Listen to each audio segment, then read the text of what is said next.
Welcome to the Zen Stoic Path. On this special segment of our episodes, we do the Liberated Life interviews. And on this episode, I have a very special guest. I have Kevin Crenshaw, the heart guy, and we had an incredible conversation that I'm very, very excited to share with you. Kevin is a spiritual guide disguised as a relationship coach, because relationships provide the best mirrors for somebody's spiritual development. So in this episode, we talk about what it means to be truly aligned and build a relationship with your intuition so that you're no longer thinking through your decisions, but that you can actually feel through every decision you need to make and be totally guided and balanced and centered in your life. We talk about all kinds of things, from the relationship mirrors and projections that we create, what it means to do parts work, how to build that relationship with the intuition, and we talk about the importance of doing what you sincerely want to do in this life and all of the beautiful blessings and opportunities that it can open up in your life. So I'm very excited to introduce you to Kevin Crenshaw, the heart guy, as we go into this amazing conversation filled with all kinds of wisdom and incredible gems that will help you to become more aligned in everyday life. So, Kevin, I know you recently had your Liberate Love event, and you had some amazing results, awesome experience with that. What was that event? What happened? What's it about? God came into the room, and people liberated themselves from things that were holding them back from truly experiencing bliss, peace, and happiness and love for a really long time. Beautiful. That's the only way I can put it into words. Yeah. It's an experience you really have to experience for yourself, right? If you try to explain what a cold plunge is to somebody without them knowing what cold water is, it's kind of like, yeah, again, it's the whole like trying to describe how a rose smells or how chocolate tastes to somebody. It's something you got to experience, dude. Well, I mean, the what main inspired it? Yeah. Well, the main thing about that was that was the first event I've done in 3 years, and so you were at one of my last events, and you were co-facilitator in that, a guest, and I just kind of had a near-death experience, which I think we talked about in the last podcast, and that took me away from all of the facilitation stuff. And I came from group fitness, and so facilitation is in my nature, and I was like, I'm not having anything to do with any of this, and I think that was needed. But it was also a pretty dark time in my life because I wasn't doing the thing that lit me up, that truly fulfilled me. And so it recalibrated me in a lot of ways. And even some of the reflections from people that knew me before, like, you're way more grounded. And I'm like, well, that's what almost dying will do to you. Yeah. Give some perspective. Yeah. So, but it just felt good to be back. And I think back in a new way, like there's a new energy to me in the space. And really, like, I'm not sure, I'm a facilitator and a coach and all these things, but I'm just a channel for whatever wants to come through. So you saw the sheet for Unlock Love, the event you were at, and it was like all structured and organized. And this time I was like, everything for the whole 3 days was on one sheet of paper. And I was like meeting the room with where they were at, 15 people. It's a lot more intimate than a 60+ person event. And so I think I'm finding a different level of artistry with facilitation that's really just puts me in my zone. So I love it. I like that, man. I certainly share that with you in terms of just being in front of the room and teaching and meeting people where they're at, innovating in the moment through intuition, as where I've recently also found my zone with, facilitating trainings and whatnot. I think it's really fascinating the way that you kind of put that all together and leaned into trust in a way that you never have before. I think having that trust and that faith, right, that meets with, on this podcast, we talk about the intentions and delusions, and the intention of embrace is essentially that, is like being able to trust the moment, the environment, yourself, your intuition, and the people in it. What role has trust played for you just in your life in terms of how you've grown over the last couple of years since we did our last podcast? That's kind of been the forefront, and I feel like that's the thing that I was wrestling with or trying to grow into is I would trust a little bit, but not all the way, or, with different things in life, and talk about like generational, stuff that gets passed down in your DNA. I have a lot of worry in my line. And so in my head, I'm worried a lot. And so one of the things that I'm dispelling is trust. Cause I look back on all the times where I did worry and I'm like, well, everything worked out. Everything came together. And so I'm like, well, what is this really? Why is this really here? And, you know, through like timeline therapy with you and a few other things, I've recognized that it's not mine. It's not me. This worry came from my lineage. And so that's my work that I'm looking to liberate myself from, which through trust. And that's what happened at the event. I had a pretty immersed experience of fully trusting. And so now it's integrating that into real life with other random things, bills here and there, cars breaking down. Like how can we just lean in and trust and accept it all? You know, when we talk about acceptance, usually it's about, I don't know, most people blanket it as like accepting the good things sometimes, but it's also accepting the what's bad preferred things. Yeah, it's conditional acceptance. Good way to put it. Yeah, it's just, can you accept all of it? And even the inconveniences, even the things that you can't see why it's happening, but maybe you have to go through that thing to learn a certain lesson to set you up for something else. Yes. You can't see it in the moment. And so trusting the grand orchestra and operating of your life, that every little thing that goes your way or doesn't go your way is still going your way. Yes. Yeah, I love that you brought that up, because I think that's such an important point, especially when we're setting goals in life, when we decide that we want something, right? Once we decide what's important, our minds reorient the entire world to us to show us, essentially activate our reticular activating system to say like, hey, this is important, this is relevant. It's not just the stuff that we like or that we prefer, but it's also the obstacles that come with the goal of becoming the person that you want to be with whatever it is that you've decided, whether you want to call in a new partner or you want to create a business or you're working on your health. What I find really interesting about that, especially the trust and the embrace for even the things that you don't prefer, is so key, because sometimes we'll set a goal, something will happen, a challenge will arise, and we're like, oh, and we'll feel like it's a deterrent or something, and we'll be like ungrateful and like complain about that thing. Where instead, if you trust and you express gratitude for even those moments, realizing that it's all perfect, then you're essentially allowing life to guide you along the path. Because oftentimes all those little inconveniences are things that we've actually called in and forgot that we did. It's all part of the goal. Yeah. It's a part of achieving the goal, right? Because if you're just going to set a plan, do the thing, get the goal, you're not really, or what are you building internally other than like follow through? When we have those obstacles, it helps us be innovative or shift our being and where we're coming from, even you could say spiritually and somatically, so that when we achieve the goal, it's no longer about the goal, and it's like redirecting the focus to like, oh yeah, I'm evolving as a byproduct of this. That's right. Yeah. One thing that I always talk about is I had this realization like maybe a little over 6 months ago, where that whole saying of the obstacle is the way, right? Ryan Holiday wrote a book about it where that's the title, and Marcus Aurelius would talk about it as well. But the obstacle is the way. I always thought for years that it was just some like philosophically like uplifting thing to say, like, here you go, like, come on, you can do it. It's not that at all. It's ultimately saying the obstacle is the way, because when you set those goals, you call in those obstacles, because every obstacle that you experience shows you where you are not yet free in yourself.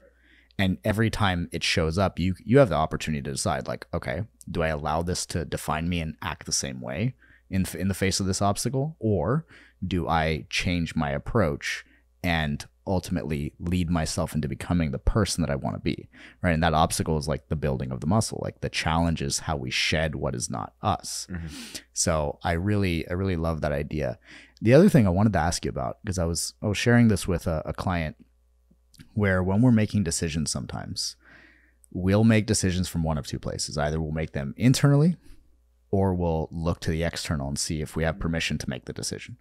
And sometimes when we make that decision, I think what's so important is that when we're trying to make it externally, we're actually just perceiving the internal imbalance or uncertainty that we have. So we're finding all the evidence as to why not to make the decision, because we're actually looking outside of us for permission. Versus when we make it internally, the environment starts to show itself and actually like present these things. But I wanted to tie it back to this idea of trust that you were talking about, because sometimes I notice that making the decision is not about the outcome that you think that the decision is going to yield, but actually just about fully trusting without knowing the next step. What has your experience been with that idea? Yeah, I mean, my experience has been, can you trust and not know the outcome, right? Mm-hmm. And you have this designated outcome, and your intuition almost never makes sense. So you have where you want to go, your intuition is saying turn left, and you're like, but I'm on the fucking highway. Why should I turn left right now? And so if you listen to the logical part, the thing is, you don't have certainty with either one of those, right? Your intuition could be saying turn left here because there's construction or whatever up the highway. You think you're going to get there faster, but really your intuition's like, hey, detour here now. I've started to really build a relationship with my intuition, cleansing my body so I can hear it better, so I can feel it more. Knowing where my yes is in my body, is different for everybody. Yeah. Knowing what a yes and what a no feels like in your body without words, the sensed experience of life. And I think a lot of people are really disconnected from that. So they think that their intuition is a voice, which for some people it is, but it's a rarity. Most of the time it's a feeling. Like for example, I just got a new house and I moved out of the place where I was at before. My body was like, no, don't like this place. I knew it was time to go for a lot of reasons, but my girlfriend and I were looking for a spot, and it was coming down to the wire, bro. Like it was about, we were be like, we have to move. Like we already cut the lease to this place. Let's get an Airbnb or something. And we saw one last place, and it was something that she had found on Zillow that had just popped up. Pictures were shit. Like the pictures didn't do this place justice at all. And I'm in my body, I'm like, yeah, let's look at it. And it didn't make sense. We go look at it. It was absolutely fucking perfect. Like everything that we wanted and more. And then it was like so much uncertainty. They were like, yeah, well, you're the first people to tour it, so we're going to have a few more people tour it. And then this other thing. And I was like, oh, this is our place. And it was a knowing. I could have been like, well, yeah, they'll get back to me. And I was like, no. Sent them a text like saying, hey, we're just so grateful and we really feel that this is our place and just please let us know. Then a few days later, I was like, hey, we'll give you $200 a month extra. Like this is our place. Yeah. And I don't know if you heard me the first time. And dude, but I think that makes the difference. It's that balance of like my intuition said lean in. And so I'm not just gonna, well, what's meant for me is gonna be for me. Like, yes, and you're also a co-creator in that. So it was leaning into like that's the place. And even since being there only like 2 days and we just moved, my body's like really relaxed. And so my body knows that was the move and that's a good thing to do. And so I'm going to go with it. My mind was going a million different directions. We could do this, we could do that, this place. I wanted something super fancy and we got something that looks like we're on a farm. Like it's, it's different, but it's what I need. Yeah. Not what I want. And that's a different conversation too. That's very interesting. Your intuition always knows what you need. Yeah.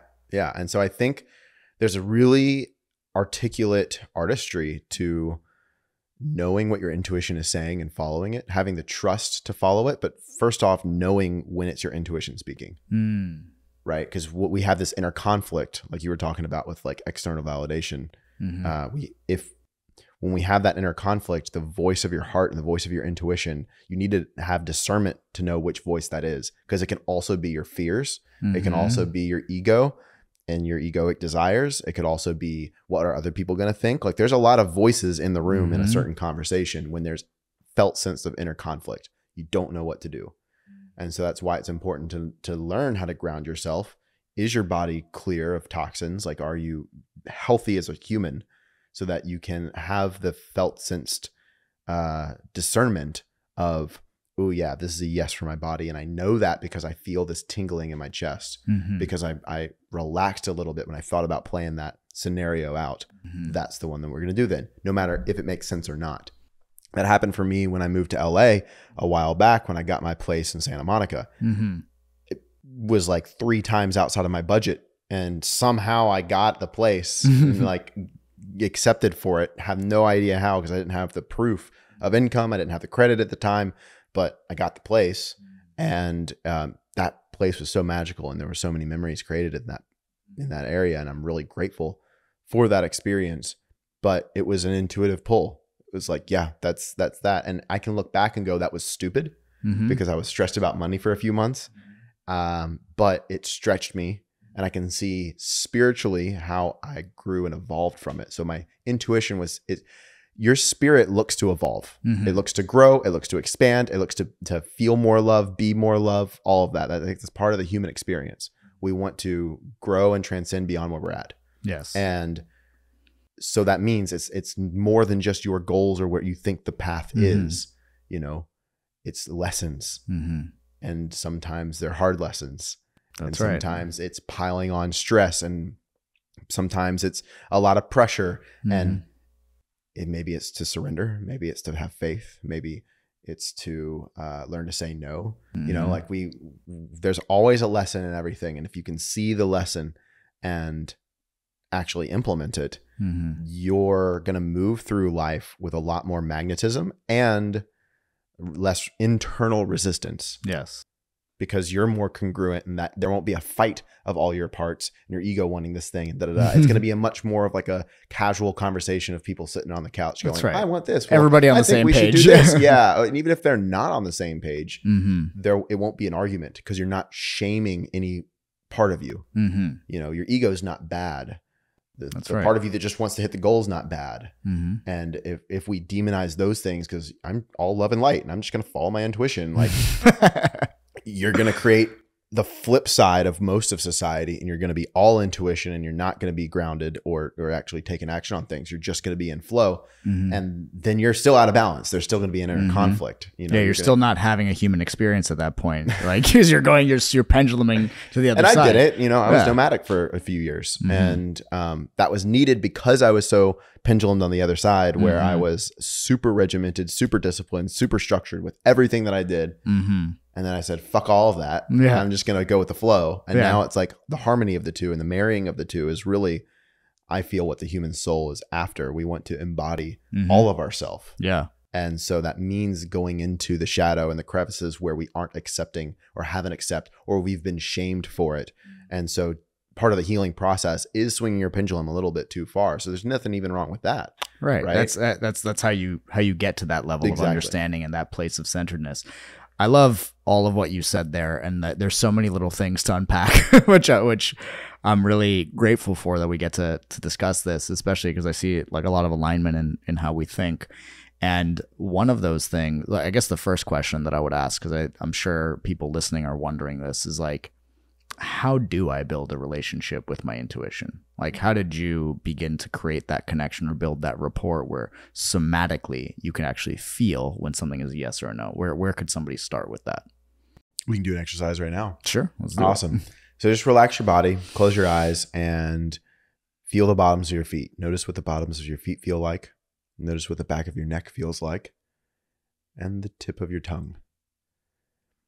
And can you be aware of your breath without changing it? And now bring up something in your life that's stressful right now or uncomfortable. A situation, a person. Got it? Yep. Where do you feel tension in your body? Right here. Kind of like the lower part of your heart, right? Yeah, abdomen. Just under the heart and like left abdomen, right here. What else did you notice about your physiology right now? Stay with it. I know it's uncomfortable. It's sinking. Like the feeling is a sinking feeling. Sinking it's feeling. Like, it's like doing this to my posture. For you, it's right here. Yep. Yeah. Awesome. Now open your eyes, shake it out. Do a little shimmy. All right. Deep breath. And let it go. Feel the bottoms of your feet. Notice the back of your neck. The tip of your nose. And without changing your breath, be aware of your breath. Feel centered? Awesome. Now bring something up that's exciting or someone up that's lighting you up. Tell me when you're there. Where do you feel it in your body?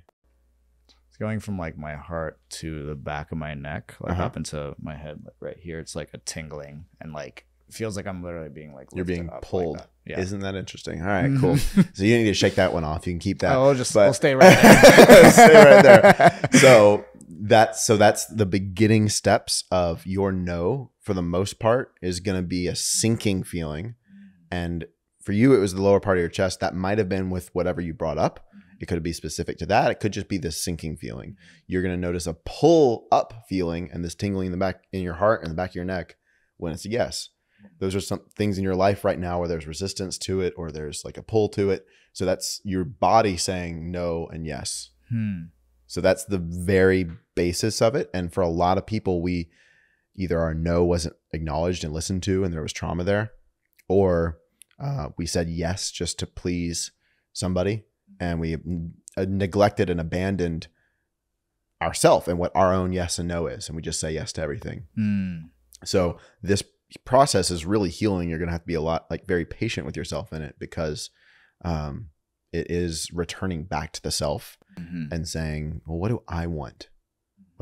Not what do I think is going to be accepted, or not what do I think is going to meet the other person's needs, but what do I truly want without anybody else's input or thought of anybody else? If I were to be completely fucking selfish, what is it that I want? And a lot of people haven't really gone there, especially clients of mine. Like that's what we start to build and grow. And the more that you release shame, the more that you create more safety in the body, the more that you get in an awesome community, like the more that you're around these things and you release certain things from your sensed experience of life, the louder your intuition is going to be. So it can be really hard to navigate for a lot of people, especially if they live up in their head. It's going to sound like a conversation, but it's not. Can you just clear all of that and feel? No words. What is your body saying? And another way that I've heard it said is if you feel contraction, that's a no. If you feel expansion, that's a yes. Right. Yours was a pull up and a pull down. Mine's a forward and back. So everybody's is so intricate and unique. And that's why there's not a blanket statement I could say, but hopefully that experience was helpful, especially for people listening. Yeah. I think it's fascinating. I do an exercise like this when it comes to ask your unconscious mind what it feels like when you're in intention, and then ask it what it feels like when you're in delusion, and then ask it what it feels like when you have both at the same time. Because that conflict state is the fragmented intention that people typically make decisions that are technically the right decision from a content perspective and wrong from a context perspective, right? Like right decision, wrong time kind of thing, or wrong situation, so to speak, for you specifically. But I love that exercise, and thank you for doing it here live, right? So that was actually really cool because I haven't had that specific one before. So thank you for that. The other thing that I think is fascinating about this is how one can become so dissociated from their body, which for, I would say, the first 30 years of my life, I think, last time we were hanging out, I had pain on pain on pain on every joint or area in my body. And all of it is gone. Fuck yeah. Gone. Because I remember we did some work together, when around that same time that we did the timeline therapy, where you helped me with some somatic stuff and helped me start to reconnect to my body. And I continued on that journey of how can I continue reconnecting to this? And as a result, I can actually feel when something is a yes, feel when something is a no. One of the things that I actually use for quick decisions of yes and no is I actually have the involuntary sound that comes from my gut, which is it's either mm-hmm, or that kind of feel, that sound. Yeah. That's involuntary. It just kind of comes up, or it might be yeah. And that auditory kinesthetic sensation that I get usually will tell me. And so I've been very grateful to build that relationship with my body, with my unconscious, with my intuition. And as a result, sometimes it doesn't make any sense, but you're yeah, this is what we're doing. Yeah. I'm not going to try to control it up here or think that I know better, because it's one thing that we teach in the NLP trainings is that your conscious mind processes one bit of information for every 10,000 bits your unconscious mind does. So if you're trying to outsmart it and be no, never mind you, intuition, let me just decide, your unconscious mind's what are you doing? I am you. There's separation. Yeah, exactly. You're never going to outsmart your body and your the domain of the unconscious, which like you were saying before, the ego and like all those other parts, they're usually in the domain of they're like little slivers of yourself. They're not the entire self. And so when we try to outsmart our unconscious, like we always meet into resistance. But whereas when we do kind of like what you're saying here, and we allow ourselves to be guided by the body, guided by the intuition, things go a lot smoother, even through challenges. If you allow the intuition to guide you through a challenge, like suddenly you're able to start seeing the perfection and the balance and the gifts and all these things. So I think that's profound.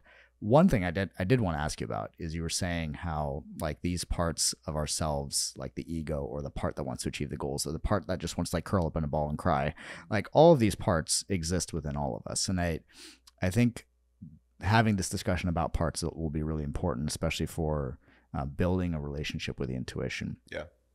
One thing that I've always said is that like it seems to be trendy to demonize the ego specifically, like that it's your enemy or that it's something bad or whatever. But I've always seen it as, again, just another part of ourselves.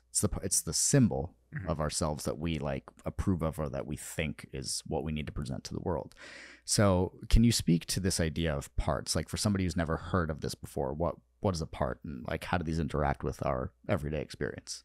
You've got your inner critic. Everybody's familiar with that one. It's the asshole in you that just beats the fuck out of you. Yeah. Right. Well, a lot of people try to silence the inner critic and they start fighting it. And if you can just see that the inner critic is trying to keep you safe, it's just highly ineffective of doing so. You can start to build a relationship with it, and just like a little child that's not fought with or neglected, it'll calm down, it'll cooperate. The kid needs attention, and so does your part, so does your inner critic. But if you're trying to fight it, prove it wrong, no, I'm gonna grind my way through it or whatever the fuck it is, there's more disconnect and more rupture. And if you're looking for wholeness, you're looking for self-love, you're literally doing the opposite. And so recognize that it's there and it's a part of you and it's not going anywhere. So are your insecurities. They're not going anywhere. Even all the confidence work in the world, you have a relationship with them. You have a relationship with the insecure part of you. Do you have the relationship with your inner critic? Or because if you don't, you're trying to fight them, it'll either you go unconscious and they run the show, or you keep trying to keep them in the background where you run the show, and then you're going to get exhausted and you're going to have a lot of shame.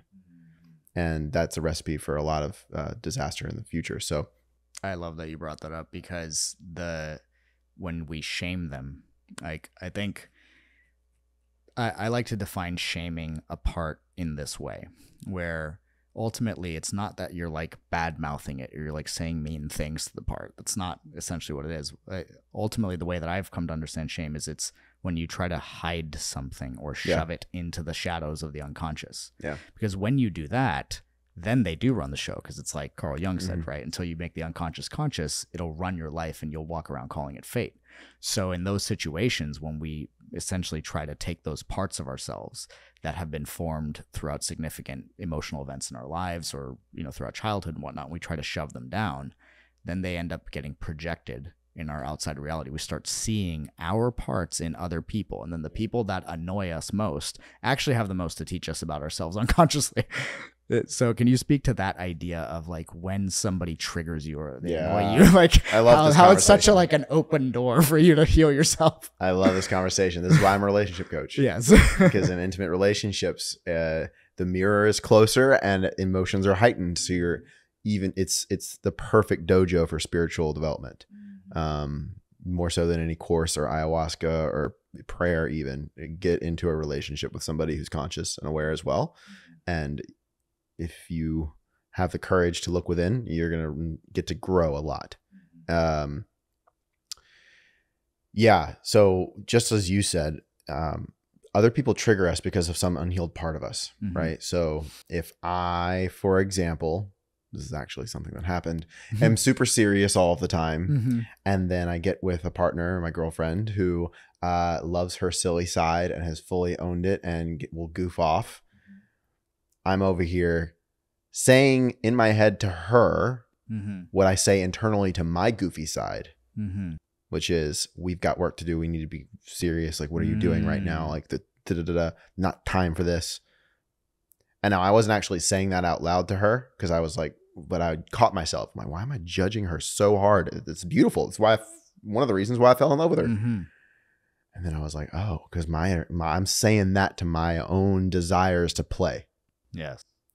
And so when you can see that dynamic playing out in a relationship, you get to find more of your own wholeness very quickly. Instead of pointing the finger at somebody else, you go, what are they expressing right now? Oh, wow, they're very decisive. Oh, I haven't been decisive recently. Or, oh, whoa, they're really confident. And I haven't been that confident recently. And so in that way, we pull each other up constantly, right?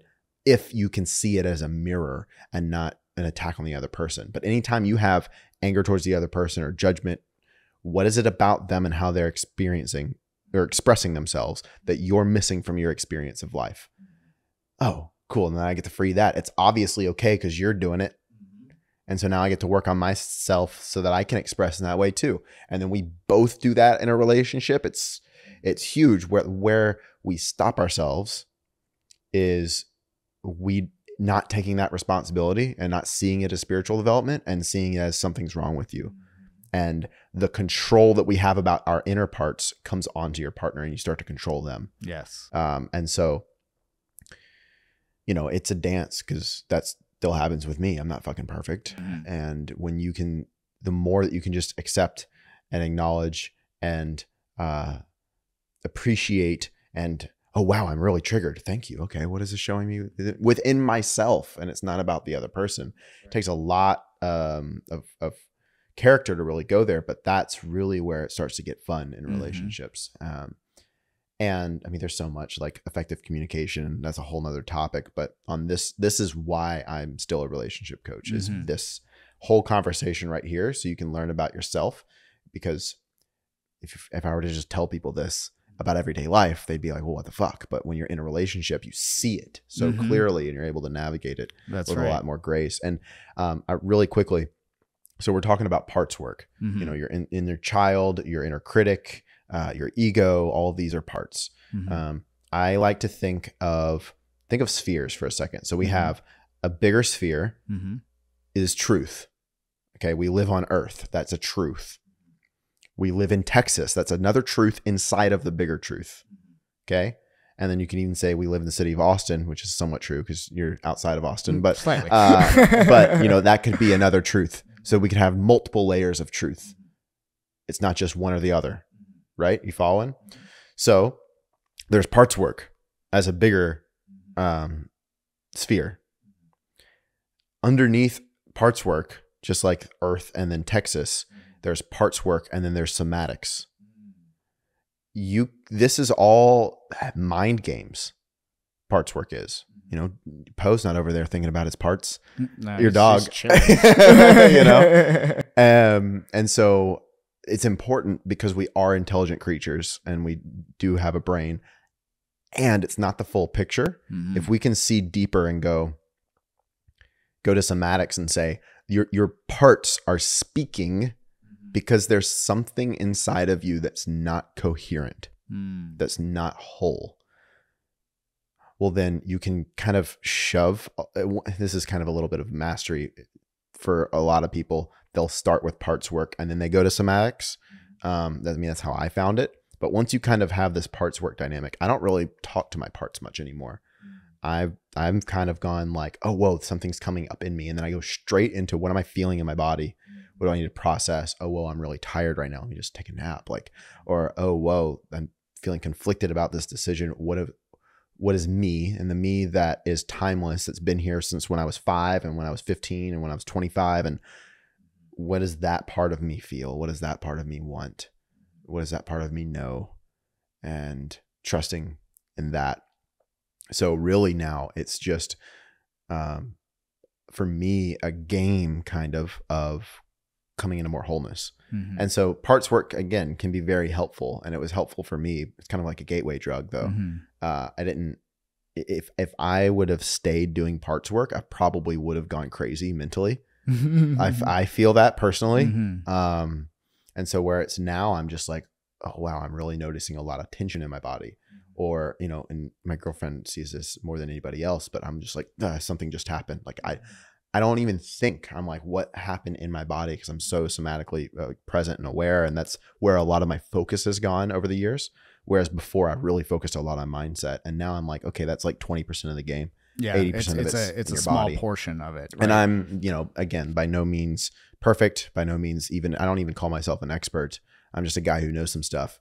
and a few things about a few things at that. But one thing that's helped me in my experience is focusing so much on the body and letting that kind of be my guide. Because from there, the creativity comes to you, the inspiration comes to you when you are regulated and relaxed. It's not when you're sitting with a whiteboard trying to figure the fuck out of everything. Like that's what I did before and got me somewhere, didn't get me closer to myself. Because the somatics, they're always essentially signaling you something in those instances. What I think is really interesting that you brought up is, like, let's say you set out to do something and then all of a sudden you feel tired. But mentally, you're like, no, I said I was going to do this thing. Yeah. But your body is now giving you a different signal. Your body's like, So what is that that's happening? Like you mentally, you have the best plan in the world. You're like, okay, I'm going to sit down. I'm going to record this podcast today. It's going to be amazing. And then you sit down to record the podcast. And then all of a sudden you're just like, oh shit, I'm like really tired out of nowhere, even though I had 300 milligrams of caffeine. What's that all about? So there's perspectives to everything. So we could look at that through the perspective of success and say that's you being a little bitch. Yeah. And do the podcast, or that's your resistance. Do it. Like do the work. Just that, and beat yourself up about it and push yourself through it and just do the thing. That's what a lot of people go to. There could be another aspect of you and another perspective, I guess I should say, that can look at that and go, you must have some resistance here. What needs to be healed within you? There could be another perspective that could say, oh, this is not your thing. You set this goal up you didn't listen to your body, and your body's like, we're not fucking doing this. It's not your path. It's not for me. There's a lot of contraction, a lot of constriction. So all can be true, by the way. Sometimes it is just you and your own fear of success, and you just need to start the podcast. That's the first one, right? Sometimes it's you're afraid to be seen, or you're afraid to talk about this certain topic. Let go of your people pleasing, let go of all of that, and show up and choose yourself and show up for you, right? There you go. And then there's the other one where it's like, this is just not your path. So I can't really say one thing, but look at it through multiple perspectives. And deep down, if you silence yourself, you can know, you can feel through it. And if it, takes as much time as it takes for you, but be in curiosity with it, be in conversation about it with other people, and don't take their input as gold. Just, that's their perspective. Cool. But return to yourself and go, oh, I know this feeling. And maybe there's there's a lot to say there, and it really just depends on the person, but look at it through different perspectives. Don't just say, oh, I just need to do it, or this isn't for me. Because it could also be it's for you. And there's so many variables to that. For you, but not right time, so to speak, which, that reminds me of an idea that I talk about when it comes to like inspiration. Sometimes I like to compare inspiration to like a fruit. Sometimes it's a seed. Sometimes it's just a little sprouted, little plant. Sometimes the fruit is green and it's not quite ready to pick, but you could still pick it if you want. It's just not going to be as fruitful. Yeah. No pun intended. as it would be. And then there's a time where it's ripe, which is essentially the ideal time to grab it. And then if you wait beyond the time that it's ripe, and then it rots, and you deal with whatever the metaphor of rotting is from that particular idea. So I think it's really interesting, because by leading with that sense of curiosity, you're able to really receive whatever the signal is, communicate with the feeling rather than try to control it. Because every time somebody's like, yeah, you got to control your emotions. Good luck. Have fun. I'm like, that's not a thing that you control. I'm like, you can communicate with your emotions. You can override your emotions. Yeah, you can disassociate. You can avoid yourself. You can abandon yourself again. That's what they're doing when they're controlling your emotions. You're, and I can say that because I fucking walked that path for years. Yeah, I remember we both did. Like we were both very into that controlling your emotions thing when we first met. We're like, yeah, you just need to change your state. Okay. Yeah. And Yeah. it serves its function here and there, but again, contextually appropriate. Like what does the situation call for in that moment? Because there are times where like it's like, well, sitting down and feeling through this is not really an option right now because I'm about to start speaking on stage, or I'm about to start a meeting or a session with a client. But it's always important to revisit those things when they have come up, because then you have the opportunity to clear whatever's there. Yeah. Right? And in those cases, it is good to control your emotions. Yeah. Right. Like, oh shit, this thing just happened. Mm-hmm. You know, I had something like that happen when I was teaching group fitness. This was years ago. My dad texted me that my grandfather had passed away 2 minutes before group fitness class started. And I look out and there's, you know, it's a packed house. It was fully booked out, and it was like 60 people. And I'm like, fuck. Mm-hmm. And I like had a process with myself, and I sat with it, and I was like, damn, and kind of saw it coming, but I was like, okay, well, I'm just going to be real. I mean, they didn't come here for a sob story. So, let's show up. I got to show up. Right. And so I showed up in the beginning of class. I said, look, like this just happened. So if I'm a little spacey, y'all know why, but y'all came here for a kick-ass workout, and that's one thing I can do in my sleep. So we're here for it. And then I led 3 classes back to back, and then I was able to fully sit with myself. But I didn't fully neglect it, but I also and try to override it. But I also didn't let it flail around and get sloppy with my energy. I was like, this happened, letting y'all know, and you're here for another reason. So let's show up for that. And so that's really showing up no matter what. And that's a muscle that I've built that I think a lot of people could benefit from, to be honest. I think all of them are really useful in the appropriate situation, right? Like, again, if these become like the default or the way that you used to like avoid feeling, that's when it can become, in other words, a burden on you, right? Like whether it creates physical pain in the body like I experience, or it creates the inability to sit still and constantly like thinking like, what do I got to do, and always being busy. But as long as you are intentional about feeling whatever comes up, receiving the signals of those emotions, then you'll be able to, again, build that relationship with your intuition or your unconscious or your body, or all three for that matter. Yeah. And I think that's what's important. There's another thing that I wanted to ask you. You'd mentioned something before about how the spirit essentially wants to evolve at the rate that it wants to evolve. And sometimes the mind has a different idea. What do you mean by that when you're saying, because that's something that I practice and I trust in as well, is that my spirit, my soul wants to evolve at the rate that it wants to go. And my mind doesn't always have like the same intention at that. So what exactly do you mean by that when you say like how your spirit wants to evolve, but sometimes for example sake, because that might make more sense. There's a part of you that wants to say fuck it to everything and go live at the beach. And you ignore I know some people listening probably have had that thought before. I've had that thought. I have. I did. I actually did it. I did it. Yeah. So you have that thought and you go, oh no, I can't go to the beach right now, so I've got all these things to do. But I love the community here. Oh, but all this stuff here. And if we ignore it long enough, it becomes a midlife crisis where it pops and everything's extreme when you do it. You sell your fucking company and you go get the yellow Corvette. Yeah. Just loud as can be. Or you sell it. Yeah. You know, whatever the thing is, to follow what your soul's really calling you to do. That's, you know, it could be a relationship, starting a relationship. It could be ending a relationship. If you don't listen when it's small, it's going to grow over time. And then when it does happen, it's going to be a big deal. Because you've neglected it for so long and now your timeline's off. And so spiritually you have to like get back on harmony with where your soul's wanting you to go.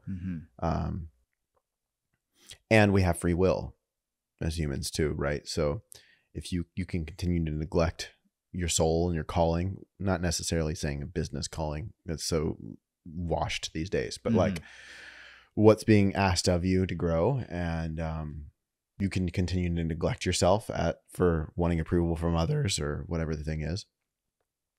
And the more you neglect it, the more shame you're going to have, the more heaviness you're going to have, the more tension you're going to have in your body, the more things aren't going to randomly go your way. You're going to start to feel frustrated. Then you're dealing with a shoulder injury. Then you're dealing with this gut injury. You don't know what's going on. And you're focused on the finances and your physical pain, but you forgot that it all stemmed from you not saying yes to what you really wanted to do. Mm-hmm. Oh, 100%. I love that. There's, you familiar with the Friedrich Nietzsche's Amor Fati, which is the love of fate? Like, love your fate, no matter what it is. Don't simply bear it, but love it.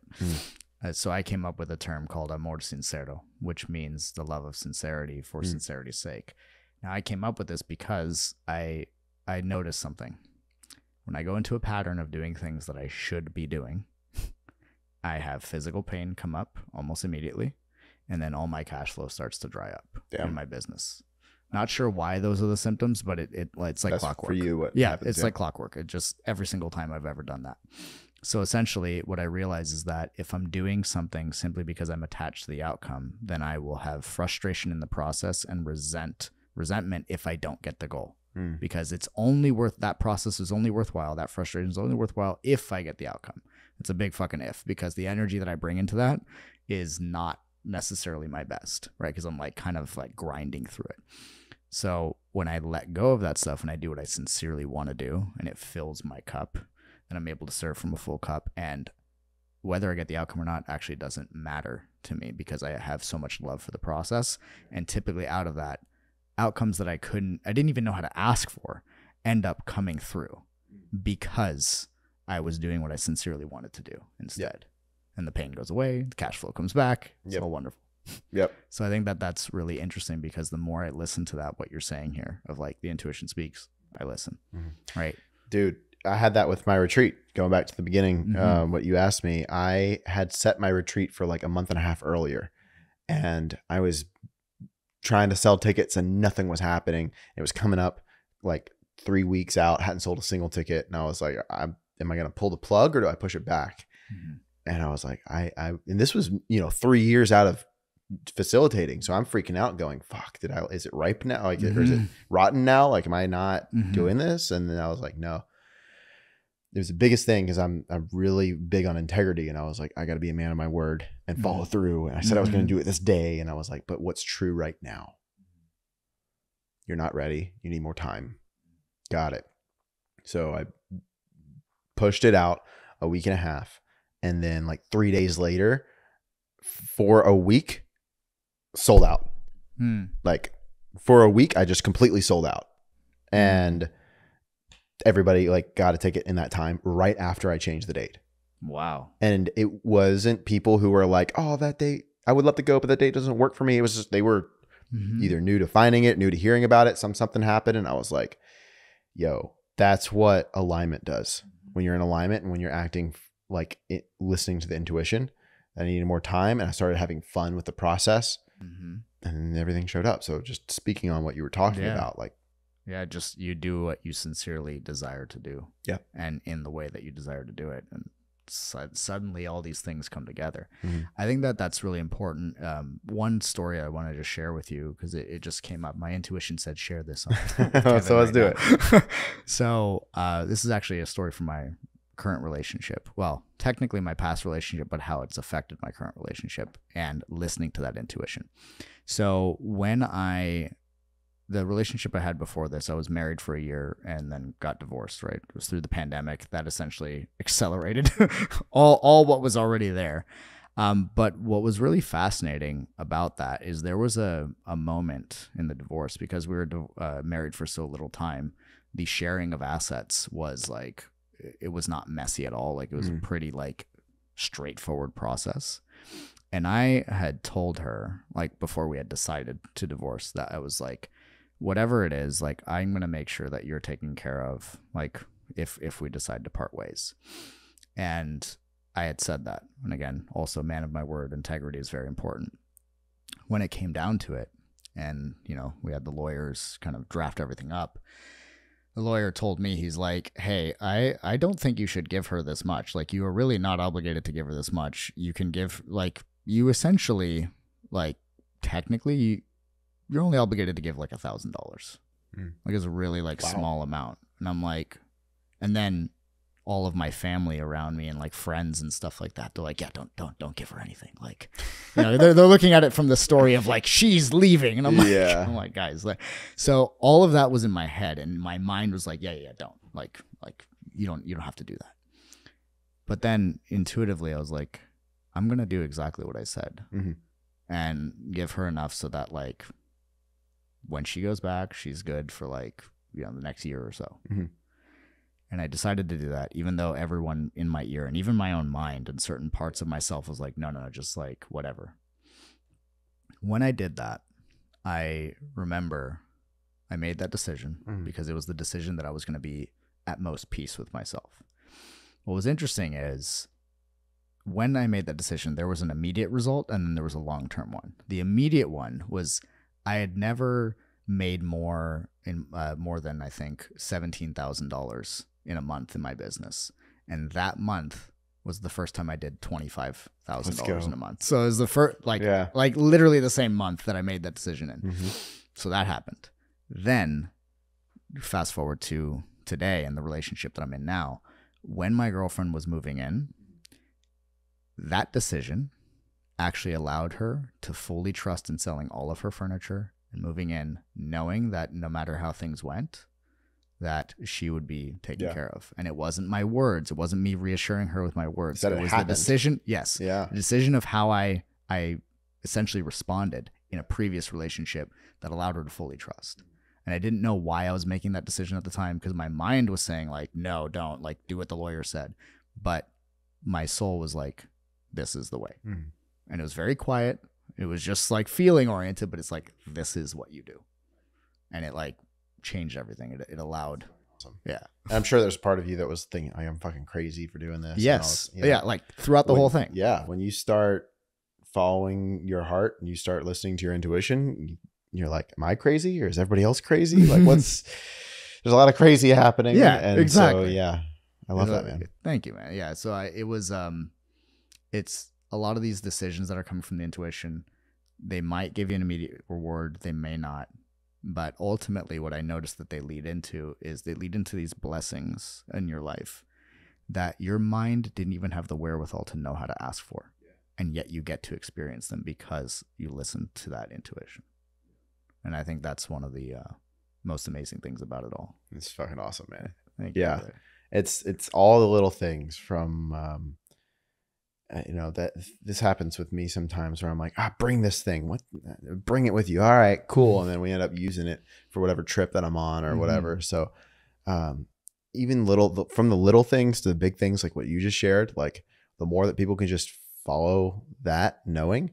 And even if it's something like, hey, bring this in the car with you. And you're like, okay, like, sure. And you don't use it. It's not a letdown. Like, just continue to listen to that voice, because that's like a little kid going, I want to bring my toys with me in some way. And you saying, no, that doesn't make sense, that's stupid, is dismissing more rupture, more self-abandonment. And we're trying to create more wholeness. So you want to have more like of that, listening to what your intuition's saying and what you need. Eventually down the road, when you start showing up more for yourself, you start becoming more aware of your own needs, and you're able to then meet them either yourself or you're able to ask somebody else for support in that. But that's really where, the work is from my perspective and with what I do with my clients. Absolutely. I've been saying lately on coaching calls and whatnot that the way to truly be selfless is to first be selfish and meet your own needs in such a way that you're serving from an overflowing cup. Yep. And you're not trying to serve from an empty cup. So I got two more questions for you before we wrap up. The first one is, if people are interested in your work or they want to learn more about you, where can they find you? Somewhere in the ether. Somewhere. No. Just reach into space. Just meditate on my name and I will come down from the heavens. No. See, I do love that silly goose side of you. Because I know it. I've gotten to experience it. You do. Go to heartguy.com, or you can search The Heart Guy on Instagram. It's mainly where I'm at right now. Beautiful. And my last question for you is, these interviews, they go outside of the philosophy of Zen Stoic, because Zen Stoic aims at liberation, but the philosophy itself is not liberation. So what does it mean to you to live a liberated life?